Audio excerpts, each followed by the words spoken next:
Bonjour, je suis Dino.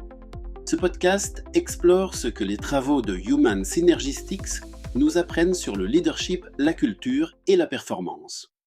Notre approche montre comment des styles de leadership constructifs transforment les comportements, les équipes et les organisations en cohérence avec notre motto « Changer le monde, une organisation à la fois ». Bienvenue dans ce nouvel épisode. Aujourd'hui, on s'attaque à une question qui revient souvent dans le monde du travail. Existe-t-il un leadership féminin et un leadership masculin? Et si oui, qu'est-ce qui les distingue vraiment? Bonjour, je suis Louise. Nous sommes une équipe engagée dans la transformation managériale et culturelle. Ce qui nous mobilise, c'est d'aider les leaders et les organisations à mieux comprendre l'impact de leur style, à sortir des stéréotypes et à construire des environnements où performance, responsabilité et respect des personnes avancent ensemble. Et surtout, est-ce qu'on parle de différences réelles observées dans les recherches ou bien de stéréotypes qui continuent d'influencer notre manière de voir les leaders ? Pour y répondre, on s'appuie aujourd'hui sur les modèles de Human Synergistics, qui abordent le leadership non pas d'abord par le genre, mais par les styles de pensée, de comportement et d'impact sur les équipes. On va voir trois choses. D'abord, ce que Human Synergistics mesure réellement. Ensuite, les différences et similitudes souvent observées entre femmes et hommes, puis ce que cela implique pour développer un leadership plus efficace et plus équilibré, ce que mesure Human Synergistics. Premier point important, Human Synergistics ne dit pas qu'il existe un style naturellement féminin et un autre naturellement masculin. Son approche distingue surtout des styles constructifs et des styles défensifs. Les styles constructifs regroupent des comportements comme la coopération, le soutien, l'humanisme, l'affiliation, la réalisation de soi et l'orientation vers les objectifs. Les styles défensifs regroupent plutôt l'évitement, la dépendance, le conformisme rigide, l'agressivité compétitive ou encore le contrôle excessif. Les recherches de Human Synergistics indiquent que les styles constructifs sont associés à une meilleure performance collective, à plus d'engagement et à une culture plus saine. À l'inverse, les styles défensifs sont davantage liés au stress, aux tensions et à une moindre efficacité durable. Autrement dit, la question la plus utile n'est pas de savoir si un leader est un homme ou une femme, mais s'il adopte des comportements qui font grandir l'équipe ou au contraire qui la crispent. Si l'on quitte un instant le modèle Human Synergistics pour regarder la littérature sur le sujet, on retrouve tout de même quelques tendances récurrentes. Les femmes sont plus souvent associées à un leadership participatif, relationnel et collaboratif. On les décrit plus fréquemment comme attentives à l'écoute, à la coopération, au climat d'équipe et à la recherche de consensus. Ces dimensions recoupent en partie certains styles constructifs valorisés par Human Synergistics. Les hommes, de leur côté, sont plus souvent associés à un leadership directif, affirmé, orienté résultat et parfois plus compétitif.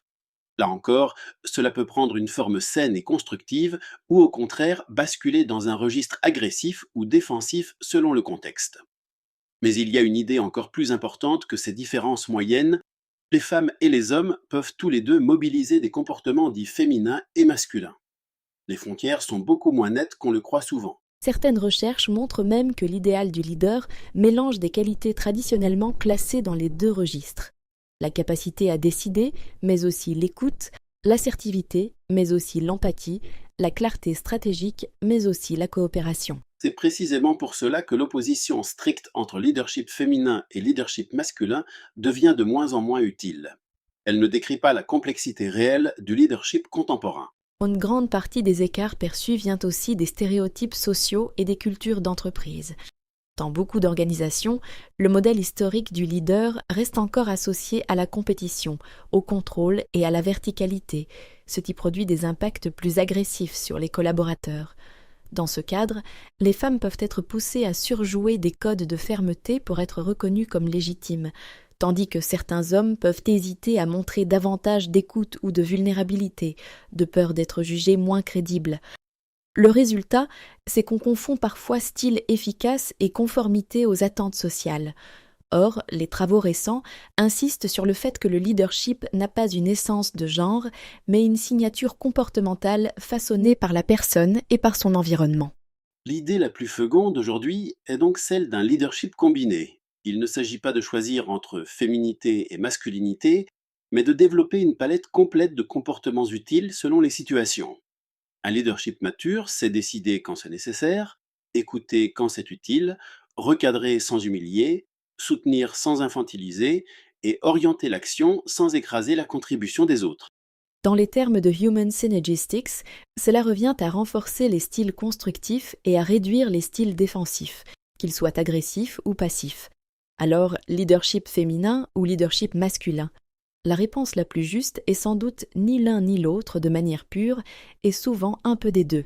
Les qualités longtemps rangées dans des cases de genre sont en réalité des compétences de leadership accessibles à toutes et à tous. Le vrai sujet, c'est la qualité du style de leadership et son impact sur les personnes et sur la culture. Et c'est peut-être cela la leçon la plus utile. Un bon leader n'est pas celui qui correspond à un stéréotype masculin ou féminin, mais celui qui sait développer un leadership constructif, équilibré et conscient de ses effets. Rappelez-vous, le leadership n'a pas de genre, il a un style. Merci d'avoir écouté cet épisode. Si cette exploration autour du leadership et des propositions de Human Synergetics vous a été utile, n'hésitez pas à le partager à quelqu'un de votre entourage, un collègue, un manager, une équipe. Notre ambition, dans l'esprit de changer le monde une organisation à la fois, est de diffuser des façons de manager plus constructives, plus conscientes et plus respectueuses des personnes. Pour ne rien manquer des prochains épisodes, abonnez-vous au podcast sur votre plateforme préférée. Et si vous avez des questions ou des envies de sujets, envoyez-nous un message. Vos retours nourrissent directement les prochaines conversations. À très bientôt pour un nouvel épisode.